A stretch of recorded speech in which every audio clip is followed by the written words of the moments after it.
Students. Thank you all for joining this session on business leadership in a globalized world. The panelists are ready.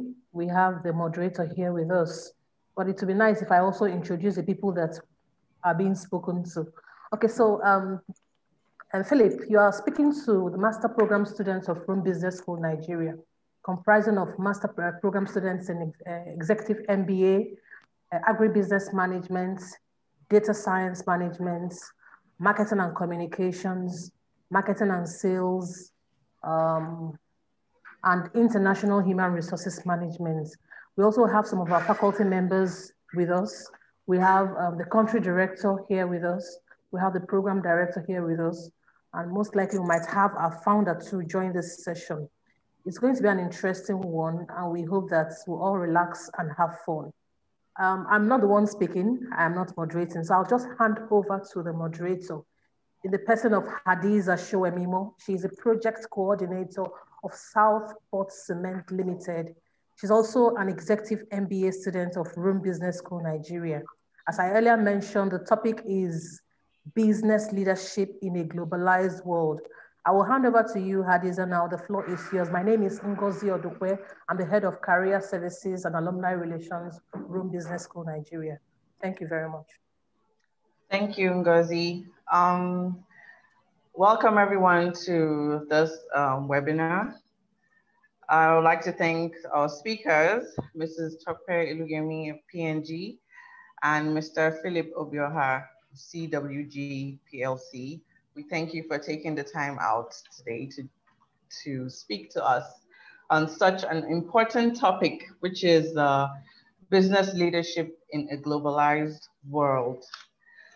Okay, just a quick run through on the topic. Globalization has permeated the world and is quickly restructuring the world's economic, political, and technological landscape. As a significant part of the process, new technologies are not only rapidly changing the ways companies do business, governments serve people, and people live their lives, but also globalization increases the complexity of how resources are utilized, labor is organized, products are produced and marketed. This rapidly evolving world demands a new kind of leadership that can adapt and thrive in this rapidly changing environment. The leaders who cannot reshape themselves will fade and possibly disappear. Characteristics of that new leadership in today's global environment are what we are discussing today, and you can be assured that our speakers are global business leaders shaping their respective organizations. So I would like to go through their profiles, before we commence the questions. And I would like to say ladies first and go and start with Mrs. Tope Iluyemi's profile, if you don't mind. Madam, can I go ahead? Please go ahead, I'll be honored. Thank you. Okay, Mrs. Tope Iluyemi is the Director of Global Government Relations for Africa at Procter & Gamble. Following her short career as a pharmacist, Temitope joined P&G Nigeria in 1998 and has been with the organization for over 20 years. She has occupied roles spanning across commercial and corporate functions such as sales, market strategy and planning, supply network operations, external relations, and government relations. She has worked across P&G branches, Nigeria, South Africa, Ghana, Togo, and the United States. As you can see, she's a global leader. And her current role as Government Relations Director, she's responsible for improving P&G's investment viability across the region, advocating for policy reforms that enable business operations, which includes deepening Africa's integration, building P&G's reputation across the countries with the P&G reach, and supporting company communications for Nigeria. She is quite sought after as a key contributor to development solutions in the Africa region. Temitope is a member of the Pharmaceutical Society of Nigeria. She sits on the board of directors for P&G as well, chairs the task force on trade facilitation at the US Chamber of Commerce, sits on the Trade Commission for the NESG, and is involved in various local community projects. Mrs. Iluyemi was recognized among the top 50 ladies in corporate Nigeria in 2019 by the Guardian publication, and recognized with honors with the Doctorate of Arts by the European American University. You're very welcome, madam. Your resume is impressive, and we hope to learn a lot from you today. Thank you very much. It's really an honor for me to be here. I always say that I learn as much as I give. So thank you. You're welcome. Okay, sir, Mr. Philip Obioha. I would also like to go through your impressive profile. You're very welcome, sir. Okay, so thank you. Philip Obioha is a consummate professional with a reputation for brokering and assuring the smooth conclusion of most complicated negotiations and transactions. He's currently the chairman of Computer Warehouse Group, PLC. He holds an electronics degree from West Virginia University, Morgantown in the US, where he graduated with a specialization in digital electronics. He also holds an MBA degree from Lagos Business School and the International Graduate School of Management, Navarra, Spain. He started off his career at Nigeria's foremost steel company, Delta Steel, after which he joined Inlax Computers and he worked in Crystal Bank for a short period before joining CWG in an executive position. Mr. Obioha, as the co-founder of CWG PLC, was the group chief operating officer for the group for about 18 years and executed the planned growth of the computer warehouse company into what we see today, which is diversified into areas of communication, software engineering, and hardware infrastructure. He also saw to the geographical diversification of the group with establishment of subsidiaries in Ghana, Uganda, and Cameroon. Under his portfolio of the group head of operations, he had the group finance, projects, human resources, quality and metrics, internal IT system, and administration, all under his portfolio. He also served as chairman of the Financial Audit and Risk Committee of the board and is currently the chairman of the board of directors, like I mentioned earlier. He is also pursuing investments in startups and real estate, both local and international, and is also a member of the Institute of Electrical and Electronic Engineers. He's also a fellow of the Institute of Directors and Institute of Information Management. He was conferred the award, Title of Titan of Technology Merit Award by the renowned media outfit, Technology Africa in 2015 for his key industry contributions. As we all can see, the resumes of our speakers are quite packed, quite impressive, and we hope to learn a lot from them today.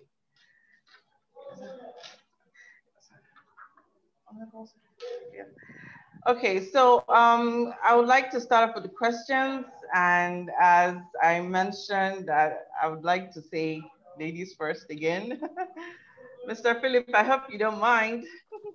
No. Tope should go. Hi, how are you doing, Tope? I'm doing very well. Thank you very much, Mr. Obioha. Okay, Mrs. Iluyemi, the first question I would like to pose to you is, we want to know what life or business principle has guided you, and during your early career days until you became an authority in developing people and international businesses. So thank you very much for the question, and thanks once again for inviting me to this very important discussion. Like I always say, there is nothing more important than building knowledge And, when you call me an authority, on building organizations and businesses, I want to put out there that I'm still growing. And for me, that is probably one of the principles that guides me, very, very, very, very closely. I never quite think, it's all done, because it never is. No one is a repository of knowledge, and just continuously opening your mind to learning, from other people, as well as even from your own experiences, I think is the one way of growing continuously.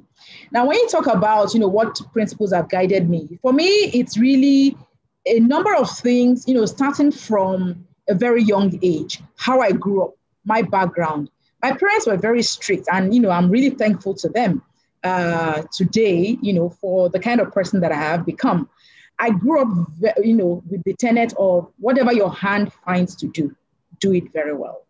So I have always grown up with that. My mom, for instance, would never let you rest. If you are going to wash this plate, you wash it very well. So going into business, obviously, this for me is part and parcel of me. If you have, as you've seen from my background, I have a wide range of experiences, and I consider it to be a privilege to have been exposed to such a wide range of skills. But I'm never shy, to take on an opportunity. I'm never shy to change and adapt. I'm never shy to try something new. As a matter of fact, I thrive on trying something new. So for me, the principles of hard work, as far as I'm concerned, there's no replacement for hard work.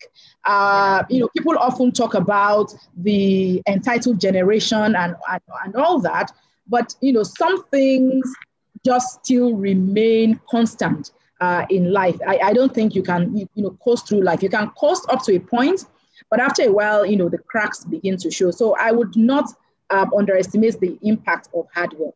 Then hard work gets noticed. It also gets rewarded. I believe that there is no way that you keep at something long enough and be diligent at it and do all the necessary research and not get the rewards for it. I have never seen it happen. And I have a lot of, I would say testimonies, even from my own career or from my own life about that. Like you read, I graduated as a pharmacist, but then I've exposed myself to a wide range of learnings and opportunities, as well as situations that has prepared me to be where I am today. In some cases, I've had the opportunity to actually get engaged into completely, things that are completely different from my field. An example was when the company asked me to lead the supply chain operations, where I was coming from sales. I really didn't have much of an experience with the supply chain operations, but I'd learned something about the company. And the company said, look, we have seen your leadership skills. We can teach you the rest. There's one thing I always tell people, and it's also one thing that we believe very firmly in, is you can teach everything. You can teach skills. You can teach, how to put this thing together. After all, we all went to school to learn one thing or the other. One thing you cannot teach, and which makes the difference between winners and the other side, is attitude. Your attitude to the little you're given. What are you doing with it? Everybody wants to be in a position of influence and in a position of power. There's a journey there. I've had to talk to teams where some people felt, they didn't get the limelight role or assignment. And I'm like, okay, the business ranges from, the really big to the really small. If you get the really small, what did you do with the really small? The Bible says, to whom, what are you doing? What are you doing with the talent that you have been given? If you have a small item, if you grow it, then you're more likely to get more. So for me, following this set of principles is what has led me to where I am today. And I continue to maintain those principles because I believe they've worked for me. And I also try as much as possible to share and impart these same principles to the people that I work with, to the people that I mentor, a lot of other young people. And, they have some of these questions about life in terms of how to succeed. You just need to keep at it. You need to keep expanding your knowledge base. You need to secure good relationships, not just any good relationships that can help you through, either your career or your life if you're an entrepreneur, or even, any aspect of life, because there's nothing that is new. So there's someone who has done something similar and will certainly be able to support you. Passion for whatever you're doing, if you do not develop passion for the work that you do, I think it's going to be very difficult for you to succeed in it. So like I said, whatever it is, in whichever role that I found myself, I have been able to find something about it that I really enjoy, and I drive and I own it. And of course, then the results do come. So I would stop there to say those are just some of the few principles that have guided me. Integrity is not negotiable. I say that in everything you do, to thyself be true. Know who you are and ensure that you surround yourself with people of similar minds, similar standards, so that, they say iron sharpens iron.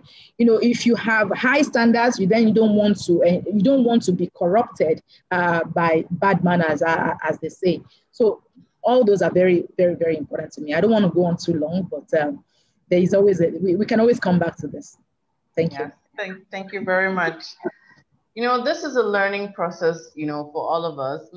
A lot of people, the audience are business owners, mid-level executives or senior management executives who I'm sure want to do better and aspire to do better in their various organizations and their own personal businesses. So, I have picked out a lot, so I'm gonna throw it later, to the audience on what they picked, because the points that Mrs. Iluyemi has made are very key, because you have to have a set of principles, to guide you when what you do, your guiding principles.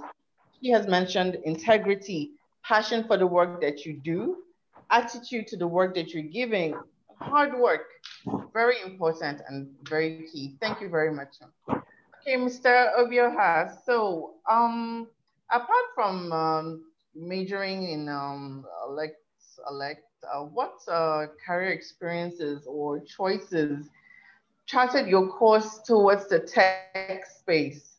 How did you just stumble upon it, or it was someone's idea? Or please let us know how you got into the tech space and share your experience.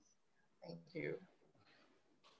No, thank you, Hadiza. And once again, I would like to thank you guys, the Rome Business School, for inviting me to speak at this forum. First of all, electronics still falls under the tech space, so it's not like a big deviation.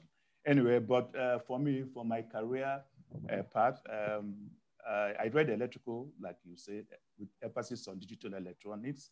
And incidentally and luckily, my first job was centered around electronics in one of our foremost steel industries in Warri, where I did my service. From there, I got to Inlax, and Inlax in the computers, which is still in the same line of work. But as you grow, first of all, I started up as an engineer, carrying toolbox and doing the core engineering job. But as you grow, at some point in time, you get to supervise other people along the way, and then you start learning supervisory courses and things like that to prepare yourself. Like Ms. Iluyemi said, you need to continually learn to grow in what you do. From supervising other people, of course, you take other courses like team building courses, so you can work with other people and then supervise. You grow a team from there. Eventually, I also prepared myself to becoming a manager by taking some managerial courses. That was before I now had a short stint at the bank. At the bank, incidentally, it was the same core IT job that I did there. The only slight difference was in a technological company, you are focused on providing services and value to your customers.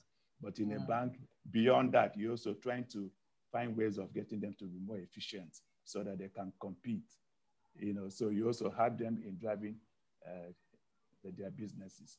After which I went to do my MBA to further prepare myself for more responsibilities in life. But somewhere along the line, we found out that in the company we were working at then, that we could deliver better value to the customers just before I left for the bank.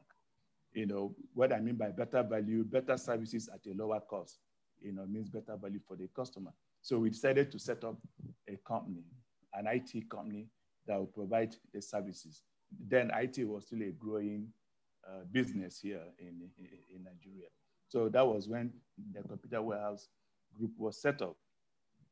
So I had my stint at the bank, did my MBA, and then eventually joined as an executive. And it's instructive to mention that the seed capital for the company then was like 400,000 naira, was what was contributed to set up the company. So it was quite a small IT firm that grew. And because we started from the grassroots, we had to do everything by ourselves, which means from engineering, I started looking at other things like finance, though I already done things like finance for non-finance managers, because as you grow, you stop looking at just the things you are asked to do. You need to understand the business you are in, and that is what makes sense. If you want to actually make the greatest impact in that business, you need to understand it. So you need to understand some of the financials around it. Even as a service manager, you need to develop a budget that you run with. So beyond giving services, you need to give it at a profit, because you need to have a return for shareholders from the people that have funded the organization. So joining in the Computer Warehouse Group, so we were faced with the key things were sales, and of course, the other things like finance and other ancillary things that had to be done around there. So that was when I really, beyond having taken some financial courses and beyond my MBA, which actually prepared me, because I learned a lot on finance when I did my MBA. So I forced into a job role that went much beyond engineering. I still did some engineering because we had a communication arm. Maybe I need to mention here that long time ago, if you had an account in a bank, you had to walk into the bank branch. Not just, if you had a branch somewhere, you had to go to the branch to be able to cash money and transact. But with time, it started becoming possible.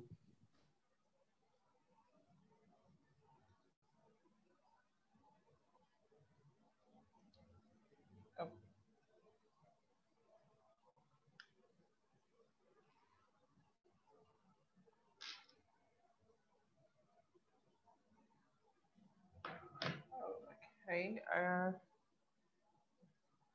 think we lost Mr. Obioha there. Maybe we'll just take give him a few seconds to come back on.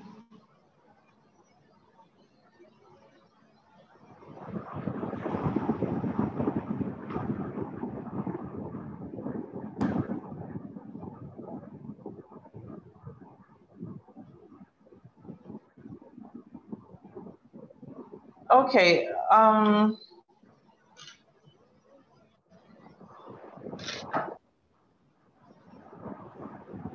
Okay, pending when Mr. Obioha joins us again, I think his back was on mute. Mr. Obioha, you need to unmute. Mr. Obioha, please unmute.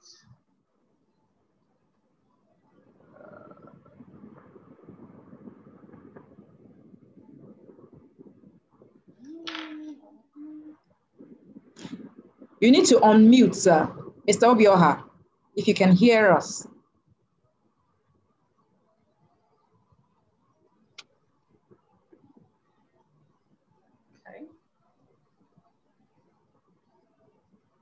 Okay.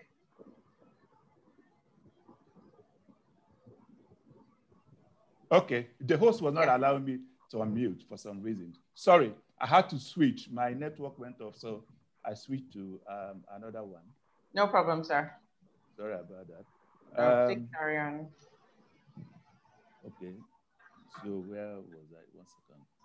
Okay, so I was talking about satellite services and some of the things we did to make banks offer branchless services. Anyway, but the key word, apart from the engineering, like I said, I had to handle the group finance, the group HR. I'm not an expert like Mrs. Iluyemi, but because we were small and we grew, from a very small company to what we were, so we had to almost do everything about ourselves. Eventually, of course, we had to bring in experts in some of those areas to help us in building the capacity. So I had to do that. And of course, the other thing that this key we had to do was to put in systems and processes in place as we grew, so that before we started to diversify into the different areas we went to. The computer warehouse group basically is an ICT group that offers communication, software services, and hardware infrastructure services. So we had what we did. We had our risk by diversifying against the different disciplines, so that if the software business was bad at some point in time, we could probably survive with either offering the hardware infrastructure or the communication business. When we got successful with that, we also looked at geographical diversification because of the services we are offering. We didn't want a scenario where maybe if there was a strike here in Lagos or Port Harcourt, will be shut down. That was when we also looked at going to Ghana. We went to Ghana first. Eventually, we went to Uganda, and Cameroon is the relatively new area we went into. Okay, thank you very much, sir. So from this, I'm sure your story, the story of your rise in your career would relate a lot with business owners of today, starting from scratch, and how hard it is, and moving into areas that are not your core, expanding knowledge, very important, especially in this global business world, and if you own your own business, you need to know how to do a lot of things. And I also took note of the diversification of businesses to adapt to whatever situation, it helps. I mean, I'm pretty sure that's one of the reasons why CWG is the global, well-established brand as it is today. Thank you very much, sir. Okay, I would also like to ask you the next question, which is on the business leadership itself. What is your definition of business leadership? And from your experience in the banking, your short stint in banking and the general tech industry, what are the major differences in the leadership expectations across the board? Okay, first of all, leadership is the art of motivating a group or influencing a group to act in a certain way towards achieving, in this case, we're talking about business, we're talking about achieving a company's goals, influencing people so that they will all move towards the same direction willingly, pursue and achieve the company's goal. And of course, we're talking about banking industry. The difference is a leader is somebody who can see far and act and be able to preempt and do certain things. But there's a slight difference between leadership in a company that is people-based, people-based, slightly different from a company that has its assets mainly on equipment and of course people. People will always be an asset. But in some organizations, like in the IT business, the companies have more assets in the people than they have like in the equipment or machinery and things like that. So what you find out is that there are basically two, I would say two, there might slightly be more, two key leadership types. You have the transactional leadership and you have the transformational leadership. While I was in a bank, you find out that for the bankers, what they do is that they are giving set targets, and you pursue your target. When you meet your target, you get something from that. Either you get some commission, you get a bonus, or you get a promotion, you know. And of course, if you continually don't meet your targets, maybe you'll be asked to leave the organization. So transactional leadership, more or less, is what you see in a place like a bank. Okay. You know, but if you're looking at an IT company where, in fact, we normally say those days that all our assets leave at the end of the day and they come back in the morning. You know, you don't have something you are holding. And so what you need here is a transformational leadership. For both to influence people, but for the transformational leadership, you're talking about an inspired vision. You want people to work and achieve much more than probably meeting their targets. You create a vision, you know, and you get everybody to buy into that vision, to understand what is it that we are trying to achieve. You know, like the States, there's this business clip about when, I think it was Rockefeller, that told the NASA team about going to the moon. They wanted to put a man in the moon in 10 years, you know, and what they went through. And the vision was sold to everybody, including the sweepers at NASA. So if you ask a sweeper or a cleaner at NASA, why are you sweeping? Or why are you mopping? He will tell you he's mopping the place to keep it clean so that the engineers will be able to work so that, but the bottom line was putting a man on the moon in 10 years' time. Yeah. So you're talking about inspired, inspire a shared vision for transformational leadership. We are talking about enabling others to act, foster a collaboration by promoting cooperation goals and building between team members and between teams. You know, you talk about modeling the way. Modeling the way, what you do is you get them to challenge the status quo. You know, you tell them so that they will be able to take risk on their own and find ingenious ways of solving the problems. You know, so people in an IT company, people are empowered to think beyond the norm, to think outside the box, which is probably what the Google guys did when they came up with Google. Because what they did was they had to think outside the box to come up with an algorithm that searches the World Wide Web, and that is why we have the Google you know, so they had to do that. Then the last one is encouraging the heart. Leaders unleash the enthusiasm of their followers with stories and passions of their own. You know, something that if you're really inspired, you know, you in fact, we want to achieve beyond that goal that have been set. So it's not about money. In both cases, when you succeed, there's a monetary compensation. You know, but on transformational leadership, you need to, there's more to inspire. There's an intrinsic value that the follower is pursuing to achieve. So there's a slight difference between the two industries. Between the two as far as leadership is concerned. Okay, thank you very much for that. Okay, still in business leadership, Mrs. Tope, what differentiates business in a non-globalized world and business in a globalized world? And what are the stimulants, the triggers, or what you think facilitates globalized business environments based on your P&G experience? Thank you, Hadiza. And I would say thank you again to Mr. Obioha for setting the landscape and sharing what leadership really entails, you know, taking us through transformational and transactional leadership. Now, obviously, you will see that play out in, you know, several scenarios, you know, whether it be a multinational or even, you know, a business, a small business. So when you're asking, for instance, what differentiates the globalized business from that of a local one, the first thing obviously is your presence, okay? Where are you? Where are your products known? Who is using your product?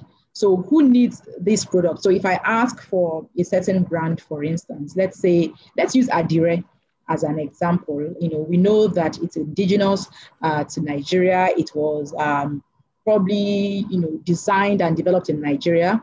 But if you go to other African countries and you find other people wearing adire and they call it adire, that means you've gone global. Okay. So the first thing for me is presence. Where are your consumers? Who are these your consumers? Does your product resonate with the need in that country, city, or state, or whatever geographical region that you find yourself? So a global company is one that sells its products and services to consumers or customers all over the world, or at least beyond their immediate geographical shores. They obviously would then have access to a much larger customer base. And this also helps them to utilize the resources within their business more efficiently. I heard Mr. Obioha mention earlier on about, expanding regionally as one of their ways of hedging risk in growing their businesses. So while it's one of the benefits of expansion, beyond your shores, the point is that's one of the differences. So where are you found? The second thing I will talk about is relevance. Is your product relevant in the geographies where it is found? So many businesses desire to go global, but you must understand why you want to go global, because there are benefits as well as there are risks involved. So a company like P&G, I always like to tell the story that P&G also started as an SME. Two brothers, a candle maker and a candle maker, I think a wax maker, actually married sisters and then put the business together. That's how it started. Almost 200 years later, so this company, formed by Mr. Gamble and Mr. Proctor, has become, this conglomerate all over the world. Now, there is no reason why any other business starting today cannot follow the same path and be successful. But there are things to watch out for. So when I talk about relevance, so one is your who, where is your product found? And then the second thing, relevant.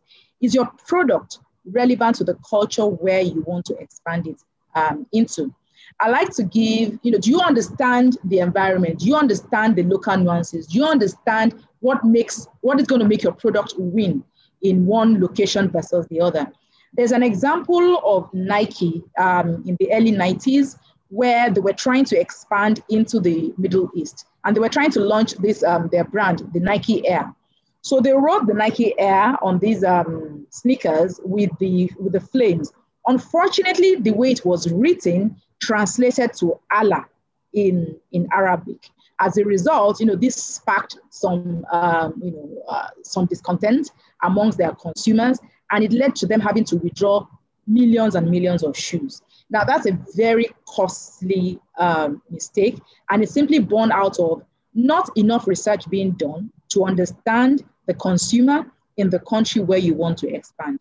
Now, if I look at it also from a P&G context, we're a global company. We're present in over 70 countries, around the world. And actually we're present with a physical presence in over 70 and present in over 200 countries around the world. Now, because of this breadth of expansion, we have learned a lot. We have learned a lot starting from America. Even within America, America is not the same from one state to the other. So what you do in the East might be different from what you need to reach the consumer in the West. We try to get an in-depth understanding of the consumers in the different countries or the different locations that we want to expand to. We have an in-house insights function, which actually then they speak to consumers. They go into their homes. They understand their needs, not just today, but they also understand their aspirations, so that we're not giving them what they need today, but we are also planning for tomorrow to ensure that we meet their needs. So, for instance, this is also how you become a household name. For instance, Pampers. Pampers is a P&G brand for diapers, but every diaper out there is called Pampers. When people come into a shop and they want diapers, they ask, do you have Pampers? And somebody just gives them whatever diaper is there on shelf. It comes with years of brand building, putting the brand there, making sure that in whatever location the products are sent, it actually meets the needs of the people. Another change that we've made recently in trying to localize a global business. So I call us, a global business with local relevance. So for instance, we have our Ariel detergent, which most people most people know it as the detergent that brings out the whitest white. But we also know that a lot of Nigerians like Ankara. Okay, so there was this perception that Ariel wasn't good on Ankara, it was harsh on Ankara. But we got this feedback from our consumers, and we reconstituted a new form of Ariel, and we were then able to launch our Ariel Ankara, which is milder and which is kinder to our printed cloths. It's really taken off very well amongst our clientele, especially in the north, where a lot of these are worn. We do that a lot. We adapt to the environment where we find ourselves. Another thing is cash outlay. Fortunately or unfortunately, the basket spend in our country or in our part of the world isn't very high.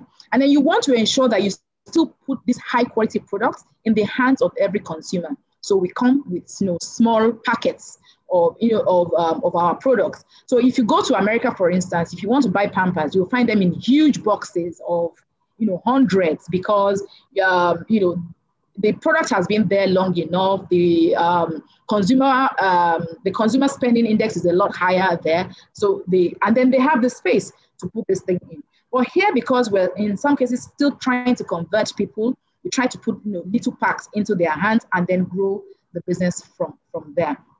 So these are the kind of things that I say people must understand. What do we do when we want to launch a product into the market? We do an assessment. We call it a launch readiness assessment. Is this product ready to go into the market? Who is going to buy it? How are we going to communicate the benefits of this product to the consumer? I also want to use another example. So there are other franchises or chains that have come into Nigeria that have had to adapt. I use KFC as an example. Probably Nigeria is the only place where you have a KFC selling jollof rice.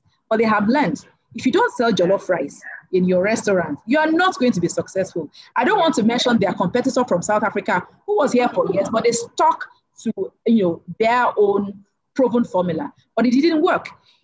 Only in Africa as well will you find a McDonald's that sells chili burger, okay? Because if you don't have chili in it, it doesn't meet our taste and we're just not going to buy it. So all these things are important, whether it be consumer goods, whether it be food, whether it be programs as well, whether it even be financial solutions, you need to find something that meets the needs of the environment that you're in. The last thing that we also look at is the ease of doing business in any country that we want to expand into.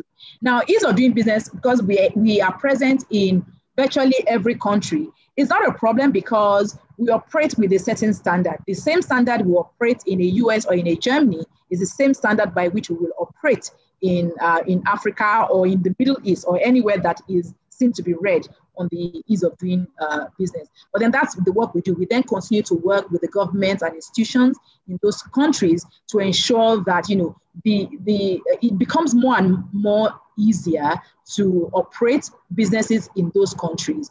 Now, we don't necessarily go in because it's ready. We look at potential and we look at progress. So Nigeria today is not Nigeria 20 years ago, despite all the misgivings. There are some things that have shifted.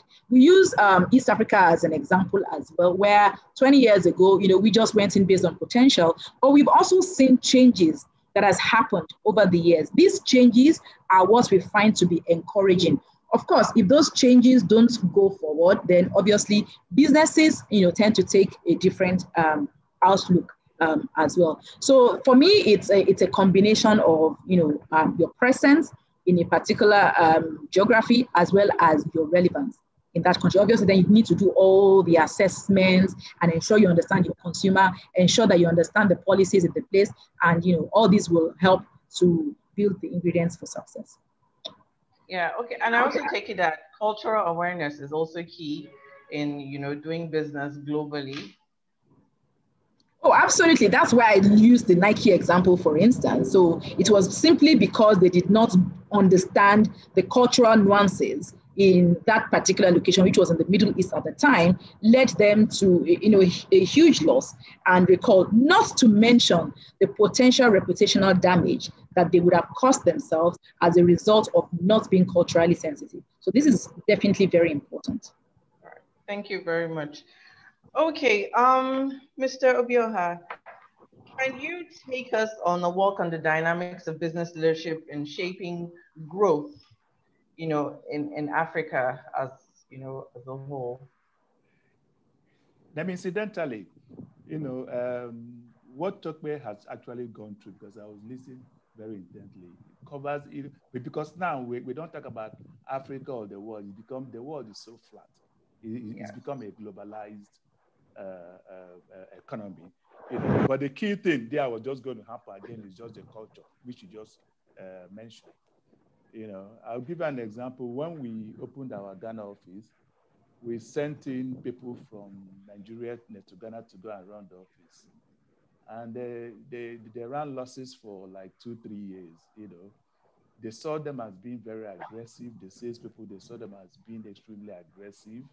There was a lot of pushback, because our culture is different here in Nigeria. Everything about numbers, everything about targets, until we eventually changed and made changes where we put in Ghanaians at the forefront and then probably use our people for the back office. That was when they started to make a lot of progress. So culture, basically, you need to know the market. Knowing the market and the external stakeholders and that environment is very, very key. Talk about situational leadership theory. There's no best way to influence people. Different situations call for different types of leadership orientation, especially in Africa, because Africa, you have cultures every other place, but I think our culture in Africa is very strong, especially in some countries, the way we go about doing things. And you find out that the leadership styles and behaviors are culture bound. In some places, people prefer autocratic leaders.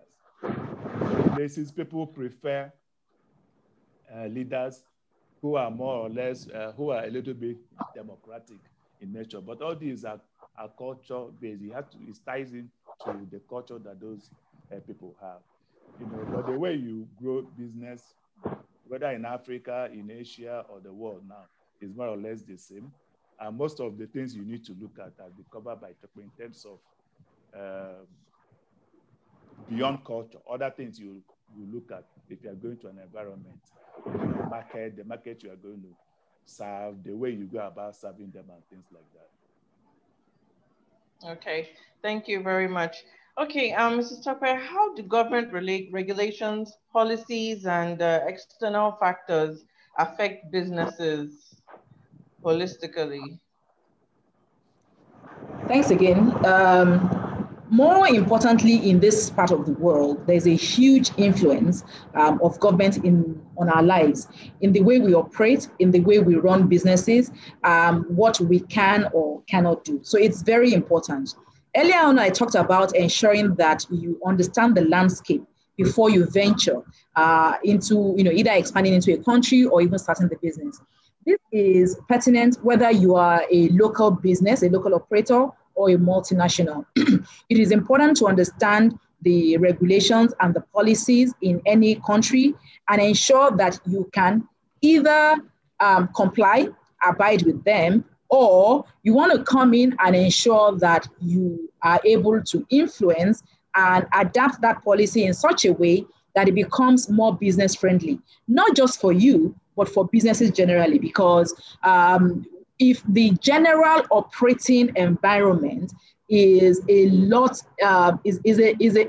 easier, it will be easier for you also to work with your partners, because you cannot, the problem will not be peculiar to just you. The problem will be peculiar to all your partners. So if for instance, you're a large multinational, and because you are investing a huge amount of money, you are able to get certain allowances or certain incentives from the government, which maybe your partners don't get. Their costs ultimately will still be passed on to you one way or the other, and then passed on to the consumer. So I find it very important that, as businesses, we need to stay very close to policymakers to ensure that, whatever policies are being formulated out there are going to be user-friendly. I've had instances where I have engaged with policymakers where they are working on, something that is going to affect us, maybe 2 years from now. And I realized that, whatever plans they're putting in place is actually already obsolete as of today. So a simple example, I needed a byproduct of petroleum distillation.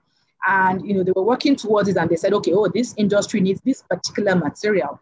And we were sitting there, those of us in the industry who actually use that material, and they were like, sir, we've moved on. We've moved 2 degrees up, to what you're actually trying to produce for us 2 years from now. So I always also tell everybody, like, never assume that, and this goes for whether it's in business or externally with policymakers, never assume that the other party knows. Take the opportunity to impart the knowledge that you have had by being part and parcel of that industry and share it with them proactively. Share it with them, not just when the laws have been passed and then we now have to try and change things. Again, on the other hand, is also asking for transparency on the part of policymakers to ensure that they engage business early enough, such that we can all meet the objectives, which is growth. The country wants to grow its economy. Business people also want to grow their business. I think it's win-win if we can ensure that we put in policies that actually enables us all to win. So I say, government regulations, and external factors can make or break your business. Good policies will support business growth, will support economic growth as well as its diversification. And of course, on the other hand, that can also damage growth. What do we look for as businesses? It's simple. We want clarity on the policies that exist without ambiguity. Sometimes we have policies that, you can swing it this way or you swing it that way. So we want clarity in policies. We want transparency in its implementation. So sometimes as well, you find that we have very good policies. So if you take our industrialization policy, for instance, it's really good, but then we get stuck in the place of execution. So how those policies are interpreted and implemented, sometimes, people have put different interpretations on them. I think this level of clarity is important. The last thing there is predictability. So there's transparency and then predictability. We don't want, it doesn't work for business that, you have, what the government themselves call policy somersault. So today is this, tomorrow it's that. So today you can import this item and then all of a sudden tomorrow you can't import that item. Today you can spend money this way, tomorrow you can no longer transfer that money this way. It doesn't support business and it doesn't support growth. Now, all these are things that any prospective business person must understand, but then must also be prepared to engage and provide support wherever they see some of these challenges. So these are some of the things that we do. We work very closely with government to ensure that we can create a level playing field for all players to be able to maximize their potentials in business. All right. Thank you very much. Okay, so Mr. Obioha, when setting up your other branches in other parts of Africa, well, what sort of government regulations and policies were you watching out for to make sure that you don't run into problems?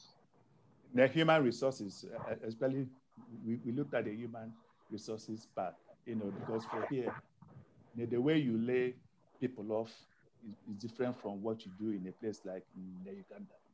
The contracts, the contracts are very way different from what we have here. Of course, we have other regulations. But I was just going to just mention, I think Ms. Iluyemi had mentioned a couple of things about consistency, policy consistency and things like that. And of course, in organizations, sharing information and influencing the group. Most of industries have a peer pressure group, that helps. You can lobby through them to lobby the but the problem is that in instances, though you can still, in some instances like central bank, though any SG is supposed to influence what organizations like the CBN, where businesses go through any SG for a global this thing on what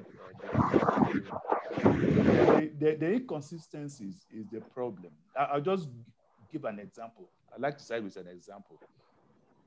Banks started to roll out ATMs at some point in time in the past. When they put in ATMs in all their branches, they started rolling out ATMs, what they call off-site ATMs. Like you go to ShopRite, you see ATMs that are not attached to a branch, but they're all owned by banks. They're doing off-site ATMs. CBN woke up one morning. We did, for example, an ATM business of $35 billion. And in the next year, CBN just woke up and said that no banks can deploy off-site ATMs, just like that. So all the ATMs we ordered for, probably $8 million worth of ATMs, now sat there at the warehouse. Wow. There was no discussion. There was no nothing. What they wanted to push for was for the country to have what they call independent ATM deployers. But whether they thought through it, because the three companies they nominated died before they even started, because you can't go and borrow money at 25% from a bank and then you go and put inside an ATM. How much transactional fee will you make as an independent ATM deployer to be able to cover your finance costs, not to talk about. But those are some of the inconsistencies and policies that are not thought through very well that the government comes out with. And it's difficult to do scenario analysis on some of these things. As a business, a leader is supposed to see far beyond what beyond what is happening now. If you know what you are supposed to anticipate what will happen in the future, and in some instances do scenario analysis. But for some of these, it's actually difficult for things that are not very logical that comes out, and then it affects every other thing you are doing. Okay. Thank you very much, sir, for your insights on that. Yes, it is true. Inconsistent government regulations or policies really do affect, businesses. In fact, it can make or break your business. Okay, so let's tailor down to individuals now. So Mrs. Tope, how can a mid-level manager in an indigenous organization position him or herself for similar positions for a global brand?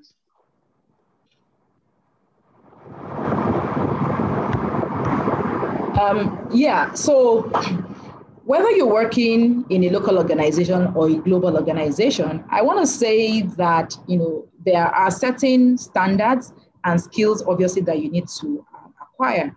I think earlier on when we were speaking, we shared our own journey. I went also from a local organization into a multinational where I have now been for the last couple of years. So if I use my experience as an example, so, what did I do? First of all, you need to ensure that you tick off all the boxes of performance wherever you are, because when you walk into an interview, people are going to ask you, what have you done so far? Even if you're coming straight out of school, we're going to ask you, what have you done? Now, also as an employer of people, when I interview people, I'm not looking for your academic skills. Yes, you must have graduated from university, but then what are your other experiences? So you'll find us asking you about, related experiences. What did you do in the time that you were in the university, for instance? We don't really want people who just went to university to read book, okay? We want to hear about your leadership experiences. There are some people who, while they were in school, they became the leader of their cell group, or they became the leader of their fellowship, or they were in the press club, or they were doing something. So those things are very important. So I will encourage everyone who has the dream of transitioning from a local organization into a global one, or who is even looking for an opportunity in a global organization. These are the kind of things where you need to develop yourself. You can get all the masters in this world, you can get your PhD, but if that is all that you have done, you will not stand a chance beside the next person who has the same qualification, but has a much broader experience, who can showcase their leadership.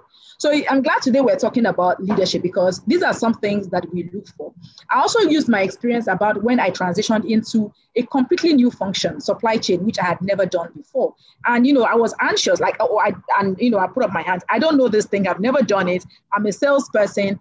And, the business was like, we've seen your leadership skills, and that's what we really need. The rest, technical stuff, will teach you.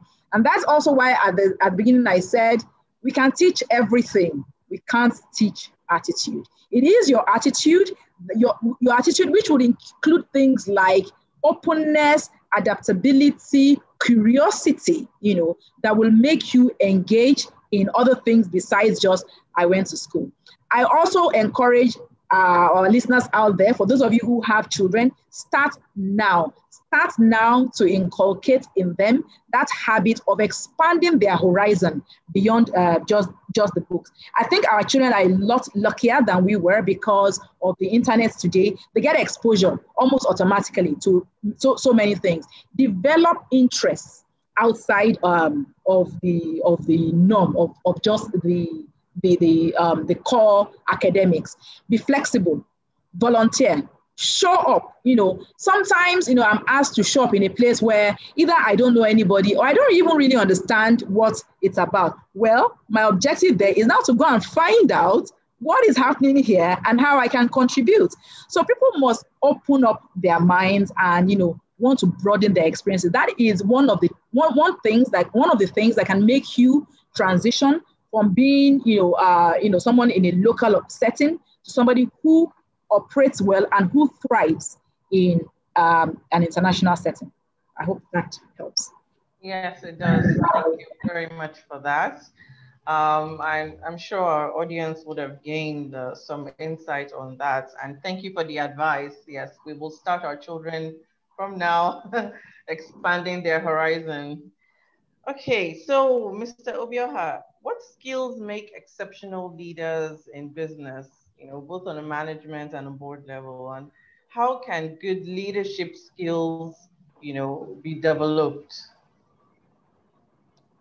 Okay, before I answer that, I was just ask Mrs. Iluyemi, should we call those skills soft skills outside the technical?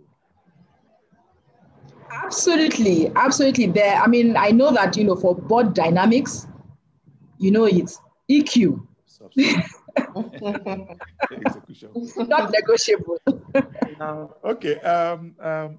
Skills required in the, I would say, boardroom, but most of these skills are actually, it goes beyond the boardroom. I would say number one, I would say in the order of importance as I see it. One is the communication. Communication, to be able to communicate, both within the board and to other stakeholders, because the board is also an interface to the external, the stakeholders of a company. Then the second one I would say is active listening. Active listening. You should spend more time listening than talking at times. And by doing that, you'll be able to have a better insight into what is happening in the organization. Then, of course, interpersonal relationship. If you're talking about a chairman, you need to have a very good relationship with the CEO, the company secretary, and other directors. And of course, there's some of the external stakeholders that the company deals with. Then another skill, which is a soft skill, is setting the tone in a board, a tone for other directors to follow. It's actually very, very, very key. If you don't show, I don't know what I would say, integrity, or, there's a behavior, or if you set the wrong tone, then you have a poorly run. Can I call it leadership by example? Okay, yes, leadership by example. Yes, I totally agree with you on that. Leadership by example. You need to set the tone for others to follow to be able to have an effective board. And of course, dealing with management. Other ones are things like insight, transparency, integrity, which again, it cuts across. Integrity, I'm sure, is part of what, if you're talking about a global company, we'll be looking at managing individuals. So those are some of the skills. And can they be learned? Yes, there are a couple of skills like communication skills. Some of them are things that are innate, but a lot of them can be taught. You can learn the communication skills, even listening skills. All those can be learned. And there are a couple of organizations that offer a couple of courses on board effectiveness that teaches some of these courses along the way. Okay, thank you.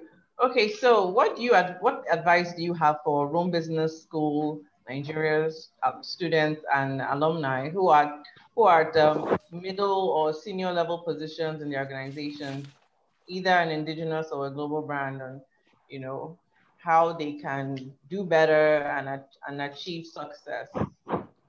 Okay, I think I will start with what some of them, or rather what they're doing now. I think on the right track. The first I would say is to do an MBA course. Of course, my assumption is that they've had some industry experience. It's always better to have some industry experience before you embark on your MBA. It gives you a broad view of businesses and how you address it. So it's always good for opportunity to meet preparedness. Even if you are not at a very high level, it's good to have your MBA on time so it will prepare you. Of course, I would say that they should imbibe the 3 pillars of leadership. First is character. Character is very key, very, very key. And that is what will make people follow you, because as a leader, you also need the followership. The next is competence. You need to know what you are talking about. If you are telling them something, you need to understand. You need to know what you are talking about before you even pass on that message to others. The third one is focus. Okay, so I'd say those are the 3 pillars of leadership. Then the next one is to be determined to succeed. Ms. Iluyemi mentioned passion somewhere along the line in what she was talking about. You must have the passion, you must be determined to succeed. Then you need to think global and act locally. This was also mentioned somewhere along the line in terms of if you benchmarking yourself with others around the world. We're in Lagos, we're in Nigeria now, but have a global view of what is happening. Broaden your horizon. The next is to broaden your horizon. Just don't stuck to what you are doing. The more global and the broader your horizon, you're better off as a leader. And then the next one is to act as a CEO within your enclave. This is very important, and we did it a lot in our organization. Not just because we empowered people within the organization to take risks and things like that, but what we used to say is that once you have a couple of people under you, 3, 4, 5 people that you are supervising, act as a CEO to those people, which means having a global view of whatever strategic business you need. It doesn't have to be a whole business on its own, or no matter how small. You can see that enclave as your business and run it as a business as a CEO, which means you take ownership, full responsibility for what happens within that unit. The next one, of course, I mentioned earlier, is to understand the business you are in, which is the competence. Then the last thing I would say here is we're talking about the 2 W's. I'll add a third one. The first one is willpower. The extent with which you have the will to shape your future. You must have willpower to succeed. Then the next one is the way power, which is the extent to which you see a way to shape the future. You can shape, don't just follow through. You can also shape the future. Ms. Iluyemi mentioned something about pressure groups and how you can influence to shape so that things will happen. You know, so willpower, which is shaping the future, is key. Then the last one is weight power, perseverance. In businesses, at times you try certain things that things might not happen as fast as you want it to happen. At times, you might even take up some initiatives that will fail, but you need to get up and try again, or try something else, or wait, or continue to pursue something until you get the result, the desired result you want. So this is my advice to your students, both middle and. Thank you very much, sir. Okay, Mrs. Tope, same. What advice do you have for Rome Business School Nigeria students and alumni who are at middle or senior level positions in their organizations? Thank you. Mr. Obioha has actually listed out quite a lot of these solutions, you know, and I always say there is actually no substitute for, you know, some basic rules in life. So we need to follow those. I have a few additions. I was trying to tick off some of the ones that I had on my list. So the first thing I'll say is be part of the solution. Be part of the change that you want. If you're looking to move up the corporate ladder, or if you're looking to move into what you define as a better job, okay, you need to take control of your own development. So like Mr. Obioha said, first of all, the fact that you're all here as MBA students means that you are very much interested in acquiring and building your knowledge. So that's great. So don't let it stop at the MBA. There are so many other short courses that target a specific issue that you want to address or that you want to deal with. Take the opportunity to do some of those again. Now, I also said that the season we're in, despite it being challenging, also comes with a lot of advantages, where a number of the so-called hidden programs back then, and I call them hidden because you have to apply, you have to go somewhere, you have to dedicate time to do some of these programs. A lot of these programs are now available online, some of them free as well. So take advantage. I have a list of what I call my COVID blessings. There are a lot of things that we're all discovering because we are forced to stay at home and look for alternative ways of doing things and doing them better. So I want people to take advantage of that. There's also the saying that never waste a crisis. So the crisis that we're in now, what are you making out of it? So be part of that solution. Don't wait to be called. If you see a problem in your place of work, don't wait to be asked. Be part of the solution, proffer solutions. Those solutions might be business oriented. They might also be personal or people oriented. If you spot it, make a change. It's a simple thing, could be from your the office environment, could be office relationships, speak up about these things. Leaders actually value this. Now, I hear a lot of people saying, the bosses have spoken and, I don't want to go against the boss. But have you also realized that the boss is also looking for help? The boss doesn't know it all. He's looking for help. Now, the difference is how you communicate to this person. Do you understand the way this person works? Are you then tailoring your communication to ensure that it meets both his personal style as well as the business need? I don't see any reason why this will not be the welcome. We talked earlier on about leadership skills. I have 3 that I will also want to leave with you. And those are what I call the 3 E's of leadership. So that is envisioning. We talked about it. Without a vision, the people perish, as we say. So you need to have a vision, whether it's a personal vision or the business vision. All starts with a vision. As individuals who are trying to move to the next level, what is your vision for yourself? Where do you see yourself? And then put that down and put on steps of how to get there. What do you need to do to get there?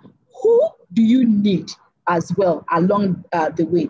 The who might be internal, it might be external. Never forget the importance of mentoring in any of your life.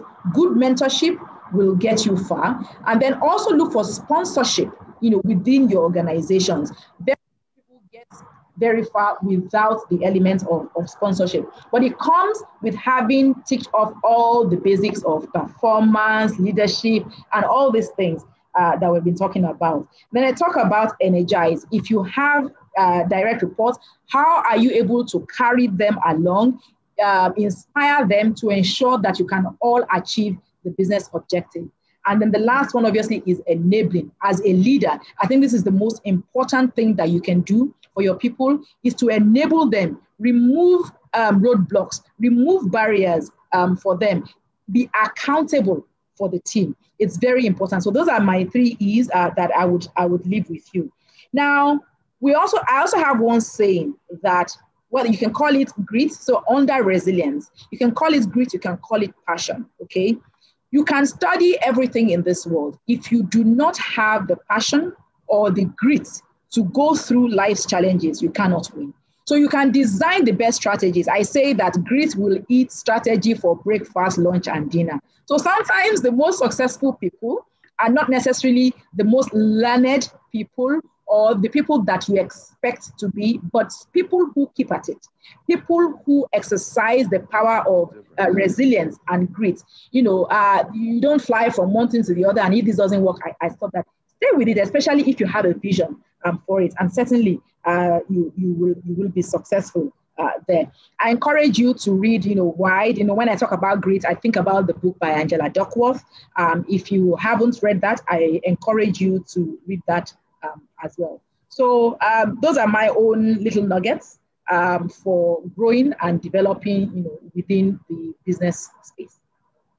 Thank you very much, ma'am. Okay, so well, from our end, we've come to the end of the actual questions for the webinar, but we're now taking a few questions from the audience. I will try and share it among our 2 speakers. I don't want to, I'll just spread it around. I don't want to give anyone too much work to do.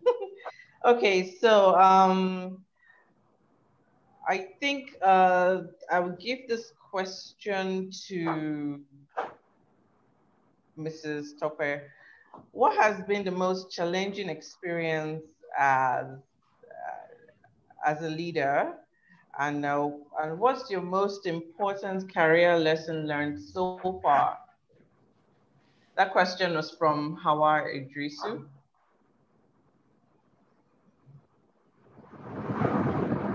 Okay, so let me take the first one. My most challenging experience as a leader. As a leader, and the second one was?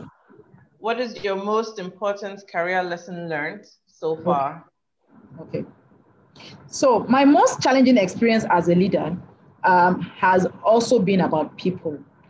One of the key things, or one of the most important things, or one of the things that can actually make or mar a leader is your relationship with people, your ability to lead, to coach, to ambition, and to inspire people. So sometimes I have been in organizations where, sometimes there are people who feel that, they haven't got the job that they like or they deserve, okay? So just like if I use our brands, for instance, we have big brands, we have, middle scale brands, and then we have like the small brands. So everybody wants to work on the big brands because it's got, good visibility, big numbers, and, they just look attractive. So I had an employee once who, obviously I was responsible for designing the strategy for the function. And, he just felt that, I have not recognized his abilities by giving him that small brand to work on. So I had to sit him down and explain to him, first of all, my own journey. I didn't get here by declining the small jobs that I was given. It is what I did with those small jobs that has actually propelled me to where I am today. And then you must also realize that whether it's the small brand or the big brand, these are all company brands. The company actually wants each and every one of them to grow. So I had a conversation with him. I feel that, by sharing my own experience, my own authentic experience with him actually helped him to see things in a different way. It wasn't one conversation, by the way. So when I talk about it being challenging, it wasn't one conversation. It took a series. He was really angry. He was actually feeling very bad about himself. So I had to move a little bit closer to him, spend some more time with him, which in itself is a sacrifice on a manager's part as well, because I really could be spending all that time on the big businesses as well, and making sure that we make the numbers. But I saw a potential in this angry gentleman, but I'm glad to say he overcame all that. We became the best of friends, and he's been getting lots of plum assignments even after I moved away from the function. We still remain friends. So managing people is quite challenging. You need to go beyond, like we talked about transactional and transformational. You need to go beyond just the day-to-day. I need to deliver this, to really understand what makes them tick, what motivates them, and be able to use that to then get the results that we're all looking for. If you talk about the most important lesson of my career, again, it's about people. Relationships are very important. There are relationships that I've kept, from here to South Africa to US to the different assignments. Some relationships started like 20 years ago. Some of the people that I have those relationships with are retired, but their experience and their advice to me has been invaluable. There are people that I can still knock on their doors today to ask for help, even internally, even after they have left. And they do come up for me. So I would say the most important thing that I have learned, of course, you need to tick all the boxes, but relationships are very, very important. It's also your brand, how people see you. Thank you very much for that. Okay, Mr. Obioha. Can you, what is the, David Adenuga is asking, what is the biggest challenge facing leaders today? And have you ever taken any decision that affected your organization negatively? And how did you rectify it? That's if yes, and if not, then no need. Okay, fine. I'll start with the biggest challenge. I would say, though it's been taken care of in a way, I would say operating in the pandemic era, in the COVID area that we find ourselves. Though a lot of organizations have been able to, not all, you still have a couple of organizations that are struggling, but for us, operating in this pandemic area was a challenge, but we've been able to develop ways around it by using the internet as much as possible to do a couple of the jobs, to have meetings and even solve problems, even solve engineering problems, except where in some instances, which is a low percentage, where you have to physically visit to solve a problem. So that is the main problem. But the other one is, which has been there, is the macroeconomy, the management of our macro economy as a nation here. It's always a challenge. That is the foreign exchange, the interest rates, and things like that. In Nigeria, historically, we've always had a very high interest rate. We're talking about 20 and above. It's gone down a bit now, but it's still high compared to what you have out there. So for us and a couple of other organizations, especially the smaller ones, to borrow money at X and do business and make money out of it is actually a challenge. It is a challenge for a leader. Then the other one is FX, multiple FX rates. It's difficult to plan. It's difficult to have like beyond a 1 year plan. Because for some organizations, what we do is to have a 5-year plan. Then it's also broken down into 1 year annual budgeted plans. So having those long-term plans around these macroeconomic instabilities, it's a big challenge. You know, we try to solve some of them, like for the FX, you talk about FX hedging and things like that. And for debt, you look for ingenious ways of raising funds at a slightly better rate than what the normal banking rates are. So those are the challenges that we have. Then in terms of wrong moves, I think the second one was taking action that affected. Yes. You know, just to break it down so everybody will understand what the problem is. You know, you have this MTN box in your home that can give you internet. You know the box I'm talking about. You have your dongle, and you have the MTN box. All of them falls under wide area network radio services. So CWC also, we invested in a license. You know, you get the frequency that you need. So we invested in a 5.4 gigahertz license. The ones we use for our desktops are normally like 2.3. Your phones are normally like 0.9. The lower the frequencies, the further the signal can go. Anyway, the summary is that we invested in a 5.4 gigahertz license, which we struggled with. First of all, is that a lot of interference because the free frequency band is not far from the 5.4. So we had a lot of interference with it. Apart from that, the numbers, you know, at times you do business plans with nice numbers. You do your iterations. If the numbers are good, then the bottom line is good. But if you don't meet those numbers, then it's a problem. So we invested in it. Expensive, $1.3 million just for the license, apart from the infrastructure layer.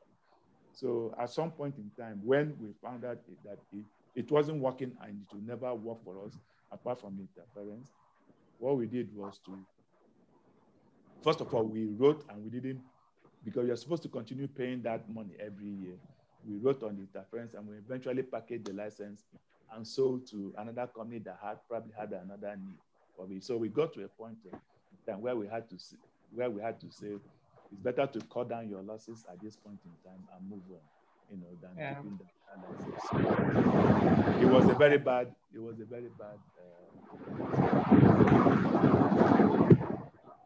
Okay, well, you know, at least, you know, part of being a good business leader is also knowing when to cut your losses and if you're in such a situation. So well done, sir. Okay, so I have like a situational question, and I hope Mrs. Tope can help me out with this one. Kazim Lukman says he had an experience last year when he wanted to showcase what he was made of and organize the training for the staff in his organization, where he felt that they were lacking in that aspect, which is Excel. But and the training went well, but unfortunately, his boss was not happy about that. And since then, he has not been on good terms with him. So, and now he doesn't have so much work to do. I don't know if you can help him analyze the situation and how he can handle it. Okay, it's a good question, and it's not an uncommon situation. What is most interesting is how Kazim actually started off the question. I wanted to showcase myself. So your objective usually translates into the how that you operate with something. Now you have to understand that even yourself as a manager, you know, nobody really wants friction, or nobody really wants, you know, to be put in a place where, you know, or to be put on the back seat, let me put it that way, or to feel challenged by something. Before you did this Excel training, you know, did you align it with your manager, or was it just that, okay, I want to show them what stuff I'm made of? It's all well and good, by the way, to show what stuff you're made of. It is the how that gets you, you know, a positive or a negative. Because if we don't show what stuff we're made of, we don't get ahead. So people really need to know what we're made of. Now, in terms of what can you do? So first of all, try to understand, is it just this one instance that has actually caused the friction between you and the boss? Or are there others? It can be rectified, by the way, Why don't you have a meeting with your boss and have him help you clarify your priorities? Let him help you understand what are his own priorities. How can you help him? Now, I use this in not just in business, but also in the external world. I come to you, I do have my own objective, but I'm going to ask you, how can I be of help to you? Now, you're going to tell me what your issues are. Then I'm going to go back and see, okay, this thing that I know, this thing is Excel. How can I use Excel to help him or her solve that problem? You need to look for shared prosperity in every situation.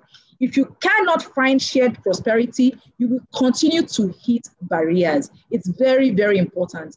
In some cases, we call them, finding win-win solutions. So I will go local. Sometimes you say chop alone, die alone, right? Don't chop alone. You want to make sure that there's something in it. There's a benefit in it for the other person. If your boss doesn't see the benefit in what you're doing, he will call it a waste of time. So make it a priority. Link it to the success of the objective while you are in that place in the first instance. So I suggest you take start on a clean slate, go to him or her and ask, what are the priorities? Let him help you outline what those priorities are and how it is linked to the business. And I'm sure that in no time, you can, get back into a great relationship. All bosses really just want to succeed at what they do, just like you. Okay, thank you. Okay, this next question actually relates a little bit on that. Okay, Sani Ali was asking how to navigate a toxic workplace. Is that also a question for me? Yes, it's kind of related to managing people. Yes, but you see, toxic is much broader. When you talk about a toxic workplace, it's not now a case, it's not like what Kazim expressed about having, some issues with his boss. A toxic environment to me simply means that you're in the wrong place. You are in a place where their principles or their values do not align with yours. You will continually struggle. That is the plain truth. When you say somewhere is toxic, it can only bring you down unless you are in such a position that you can influence critical changes to be made in that organization. And, I have been in situations that were less than preferred, less than palatable, but because I work in a global organization, I'm able to bring learnings and practices from other places. Like, okay, so if they're doing it like this in India, why can't we do it this way? So tell me we're not part of this same organization. Now, you may not have that luxury to say, okay, I bring examples from here and there, and I say, okay, because, you can use, one of the ways in which you can change situations is to use the rule of precedence. If there's been a precedence in a similar environment and it's worked, then you can actually apply.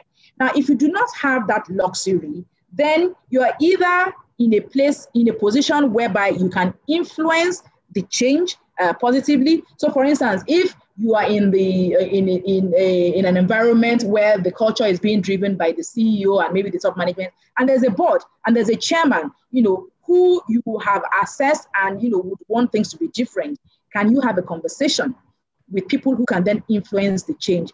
But really, if you continually find an environment to be toxic, I think you're just in the wrong environment.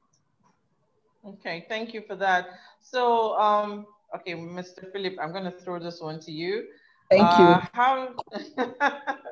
How do you manage a difficult boss and a stubborn subordinate? And what is the place of mentor and mentee in the organization? Thank you. I think it's still slightly, not exactly the same thing what we explained earlier. For your boss, I think you need to understand, first of all, the corporate goal has to be there. You need to understand it. Then you need to understand your boss's goal. If you focus on helping your boss succeed, you will be a champion. But if you have your own agenda that is focused just on you, then you have a problem. And then communicating and is very key between you and your boss. You know, sit with your boss, understand where you guys are going. Even if you don't agree and you have some other ideas on how you should change it, if you communicate well and you pass on that information to your boss, he's more likely to listen.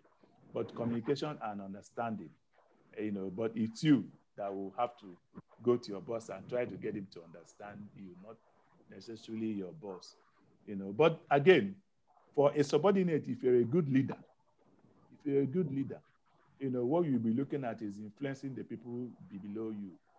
And in trying to do that, you also need to understand.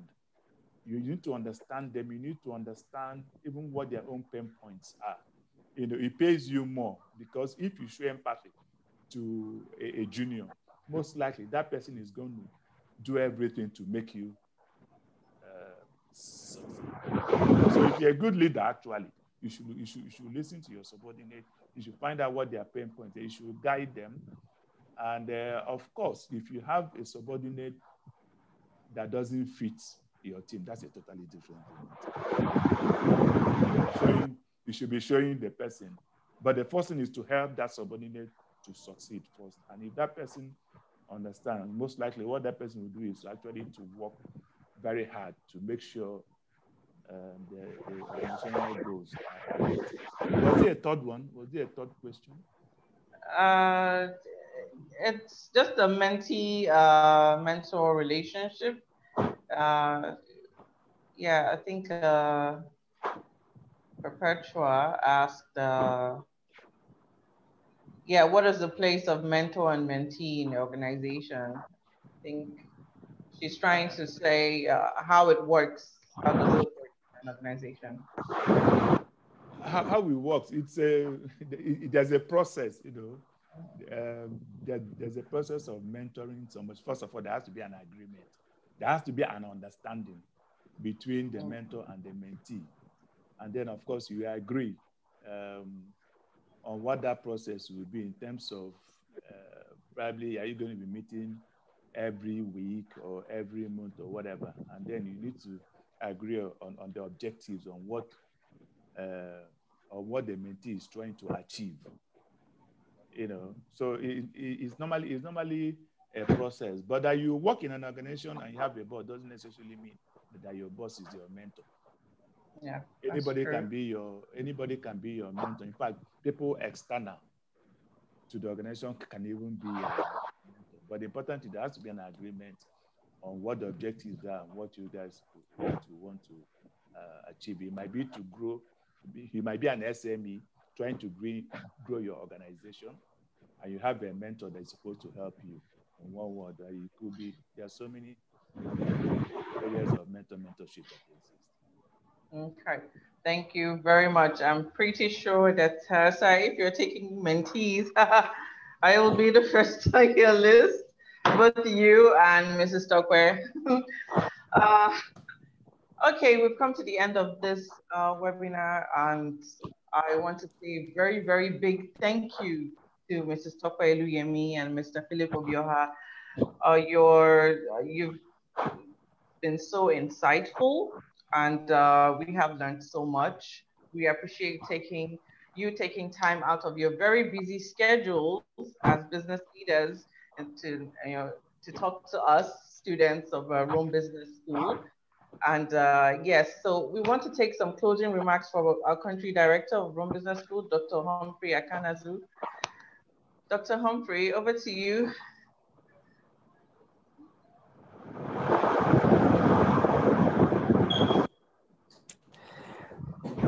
Good afternoon, madam. Oh, good afternoon. Okay, this is Dr. Adobe, and she's the program director for the XPA program. In fact, I do not know where to start from. I have been so blessed by this session. I have learned quite a couple of things today, a lot of special ways of being a leader. I have my 3 E's I'm going to be taking home with me to energize my children. I got tips on how to deal with the younger generation. And indeed, I have a whole lot to pour out when I get home. I want to say a very big thank you to our facilitators. Madam, thank you for honoring our invite.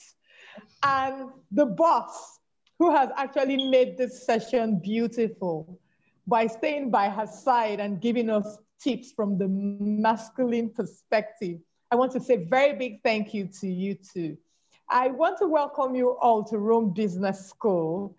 This is where we try our very best in our own little way to make better managers for a better world. Anyone who missed out on all the tips about leadership has really missed out details, little tiny details that can make our world a better place.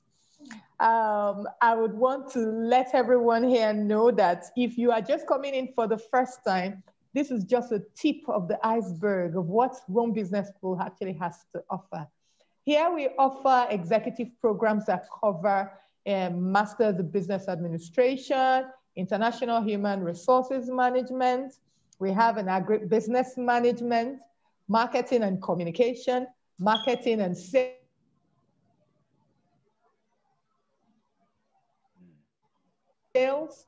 And also importantly, we also have entrepreneurship and business and innovation, which is coming up.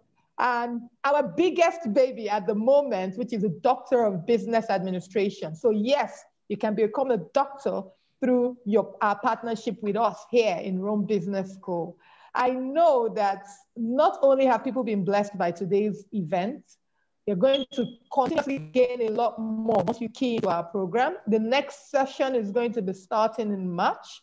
So if you haven't made your preparations, please quickly make up your mind and please key in for the March 2021 intake. We have things that we could use to encourage people, scholarships here and there. So please take up the opportunity right away and key in time. I want to say I don't know, career services. Mr. Sam, where did you get these people from? I am too excited. And my able moderator and student ambassador of Rome Business School. Thank you, you have done well. We really appreciate you all. Special greetings from our country director, Dr. Humphrey Akanazu, and from the Dean of Rome Business School, Professor Antonio Ragusa from Italy. He sends his special greetings. I am grateful. Thank you. Thank you. Career Services, I hand the baton back to you.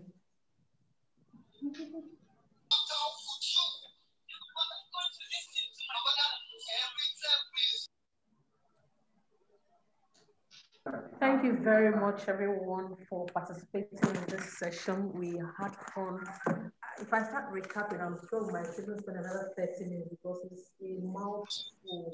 Thank you so much, Philip Obioha. Thank you very much, Iluyemi, and thank you very much, Aziza. We will have our next event next week, Thursday, on business plan. So let's get ourselves prepared for that. The links will be shared with you after now. You'll get it directly to your email addresses as indicated when you fill this form. We thank you all for joining the session and we hope you enjoyed every bit of it. Thank you very much and have a lovely evening. Bye-bye. Thank you all. You can unmute yourself and thank our presenters, thank the moderator. Just unmute yourself and say something nice to us. Thank you.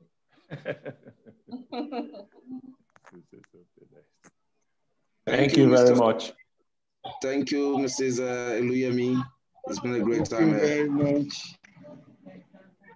Thank you, man. Thank you, sir. Okay, thank you very much. God bless you. Thank you, Mr. Obioha and Mrs. Iluyemi. Thank you very much. I'm blessed today. Thank you very much. Thank you. Thank you.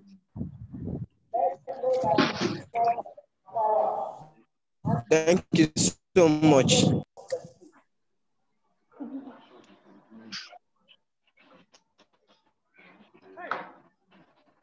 Thanks, everyone. You're welcome.